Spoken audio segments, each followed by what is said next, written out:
ಮುಂಗಾರು ಬಿತ್ತನೆಗೆ ಸರ್ಕಾರದ ಸಕಾರಾತ್ಮಕ ಕ್ರಮಗಳೊಂದಿಗೆ ಉತ್ತಮ ಮುಂಗಾರು ಮತ್ತು ಜಲಾಶಯಗಳು ಭರ್ತಿಯಾದ್ದರಿಂದ 24-25ನೇ ಸಾಲಿನಲ್ಲಿ ಕೃಷಿ ವಲಯದಲ್ಲಿ ಒಳ್ಳೆಯ ಬೆಳವಣಿಗೆ ಸಾಧಿಸಲು ಕಾರಣವಾಗಿದೆ.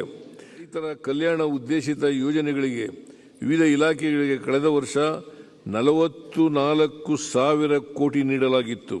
ಪ್ರಸಕ್ತ ವರ್ಷದಲ್ಲಿ ಒಟ್ಟು 51,339 ಕೋಟಿ ರು ಅನುದಾನವನ್ನು ನೀಡಿದೆ.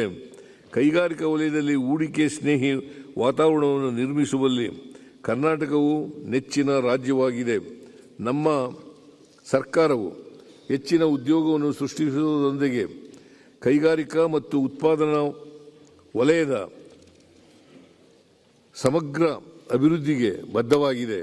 ರಾಜ್ಯ ಸರ್ಕಾರವು ಕೈಗಾರಿಕಾ ನೀತಿ 2025-30ಕ್ಕೆ ಚಾಲನೆ ನೀಡಿದ್ದು, ಇದು 2030ರ ವೇಳೆಗೆ ಉತ್ಪಾದನಾ ವಲಯದಲ್ಲಿ 12% ವಾರ್ಷಿಕ ಬೆಳವಣಿಗೆಯನ್ನು ಸಾಧಿಸುವುದರೊಂದಿಗೆ 20 ಲಕ್ಷ ಉದ್ಯೋಗಗಳನ್ನು ಸೃಜಿಸುವ ಗುರಿ ಹೊಂದಿದೆ.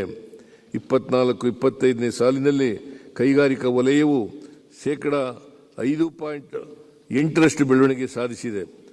ರಾಜ್ಯಕ್ಕೆ ಹೆಚ್ಚಿನ ಹೂಡಿಕೆಗಳನ್ನು ಆಕರ್ಷಿಸುವ ಉದ್ದೇಶದಿಂದ ಒಟ್ಟು 13,692 ಕೋಟಿ ರು ಆರ್ಥಿಕ ನೆರವು ಮತ್ತು ಸಹಾಯಧನವನ್ನು ಒದಗಿಸಲು ಸರ್ಕಾರವು ಸಮ್ಮತಿಸಿದೆ.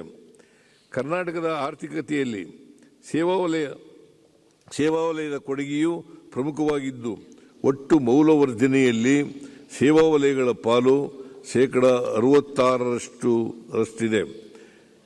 2024-25ನೇ ಸಾಲಿಗೆ ರಾಜ್ಯದಲ್ಲಿ ಸೇವಾ ವಲಯವು ಗಣನೀಯವಾಗಿ ಬೆಳವಣಿಗೆಯಾಗಿದ್ದು 8.9% ಬೆಳವಣಿಗೆ ದಾಖಲಿಸುವ ಮೂಲಕ ದೇಶದ ಆರ್ಥಿಕತೆಯಲ್ಲಿನ ಸೇವಾ ವಲಯದ ಬೆಳವಣಿಗೆ 7.2% ಹೆಚ್ಚಾಗಿದೆ.